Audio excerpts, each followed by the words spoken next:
capítulo 13 aí. Aqui, pessoal, só quero mostrar para vocês o que é realmente igualzinho ao Novo Testamento. Isso daqui é a visão do homem que sobe do mar, tá? Isso daqui é o Apocalipse de Êxodo. Depois de 7 dias, tive um sonho durante a noite.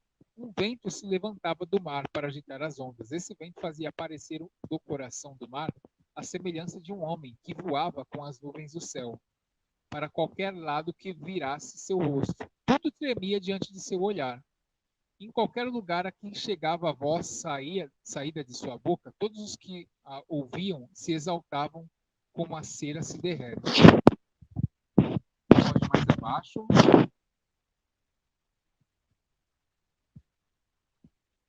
Espera aí.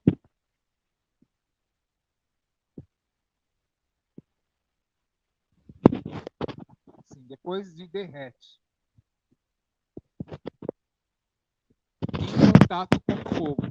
Continuei olhando uma multidão imensa de homens que se reunia dos quatro ventos do céu para submeter pelas armas o homem que aí aqui, pessoal, a interpretação da época era a morte de Tito e Domiciano, o Império Romano seria destruído. Para vocês verem, quando eu falo que o livro de Apocalipse e a vinda de Jesus era para destruir o Império Romano, vocês duvidam. Aqui o próprio comentário aqui está falando sobre isso. Vou esperar aparecer para mim aqui. Havia saído do mar. Ele arrancou uma alta montanha para si e a sobrevoava. Eu procurava ver o lugar de onde a montanha tinha sido arrancada, mas não me foi possível. Aqueles que haviam se reunido para guerrear contra ele tremiam de medo. Mesmo assim, combatiam. Quando ele viu o assalto da multidão que estava vindo, não levantou a mão, não tinha lança nem outro instrumento de combate. Vi que saía de sua boca como um rio de fogo, de seus lábios um sopro inflamado e de sua língua um turbilhão de faíscas. Isso vai aparecer para mim. Tudo se misturou à onda de fogo, o sopro inflamado e o enorme turbilhão, e se abateu sobre a multidão que subia ao assalto, e os consumiu a todos, de tal forma que de repente nada mais ficou dessa imensa multidão, senão poeira e cinza, com odor de fumaça. Quando vi aquilo, fiquei tomado de estupor. Depois vi o mesmo homem descer da montanha e chamar a si outra multidão, pacífica. Muita gente vinha a ele. Alguns se alegravam, outros se entristeciam. Alguns estavam acorrentados, alguns traziam outros oferendas. Ó, isso aqui vai ser revelado. Isso aqui é a vinda do Messias, tá, gente?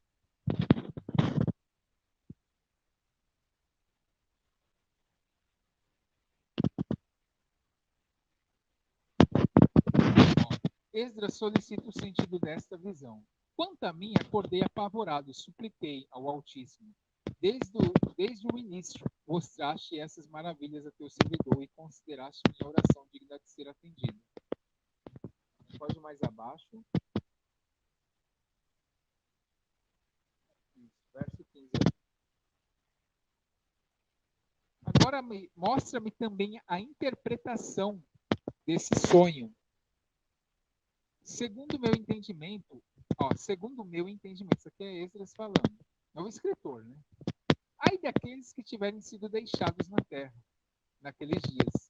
E ainda mais, ai daqueles que não foram deixados. Pois aqueles que não foram deixados estarão tristes, entendendo que foi reservado para os últimos dias, mas não tendo parte nisso. Mas ai daqueles também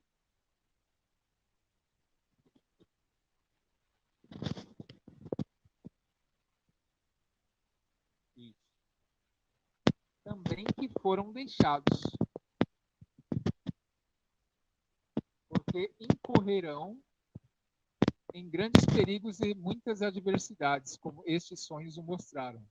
Entretanto, mais vale experimentar essas coisas, mesmo incorrendo em perigo, e passar deste mundo como uma nuvem, sem presenciar o que acontecerá nos últimos tempos. Agora a gente vai para a revelação da visão, tá, pessoal?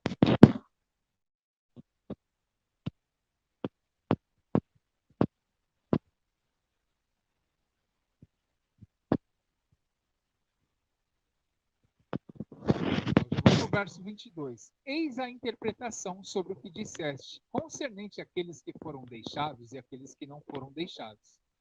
Aqui é a mesma coisa de Mateus 24, tá, gente? Aquele que fará sobrevir o perigo naqueles protegerá os que estão em perigo.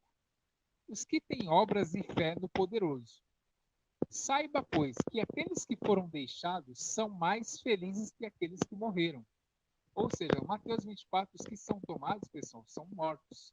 Os que foram deixados são os que, vão estar ali com Jesus, com o Messias. Ó, verso 25. Eis a interpretação da visão. Viste um homem subir do coração do mar. Esse é aquele que o Altíssimo reservou durante séculos. Ele libertará a criação e se ocupará daqueles que foram deixados. Ou seja, lá em Mateus 24, os que foram deixados são os que são justos e alguns que vão ser governados por esses justos, tá? Ó, são mais felizes aqueles que foram... Eita, tá. Verso 27. Viste sair de sua boca sopro, fogo e turbilhão, sem ter espada nem arma de guerra. Ele venceu o assalto da multidão que vinha para atacá-lo. Eis a interpretação. Estão chegando os dias em que o Altíssimo libertará os que habitam na terra. O desvario de espírito virá sobre os habitantes da terra. Planejarão fazer guerra uns contra os outros, cidade contra cidade, nação contra nação, reino contra reino, mesma linguagem de Mateus 24. Verso 32.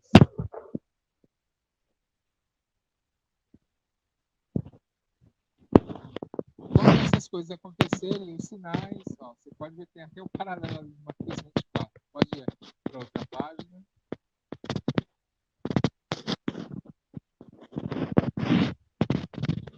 O Altíssimo libertará os que habitam na terra. O desvario tá. Quando essas coisas acontecerem e os sinais... É o verso 32.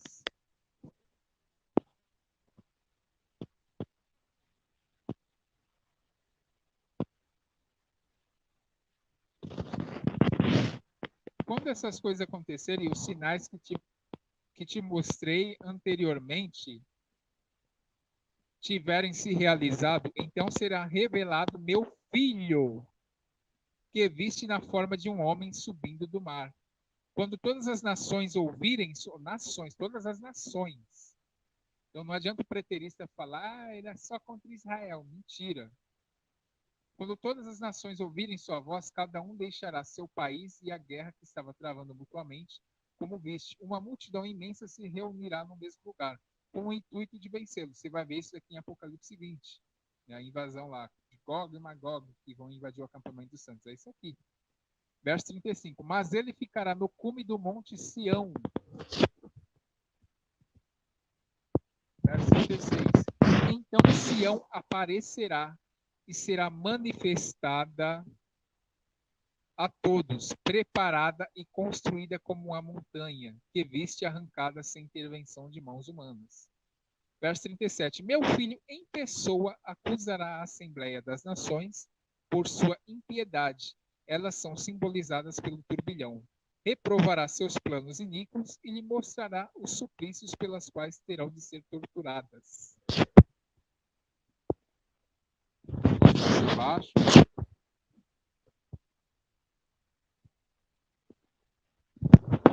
Você vê que é a mesma linguagem, pessoal.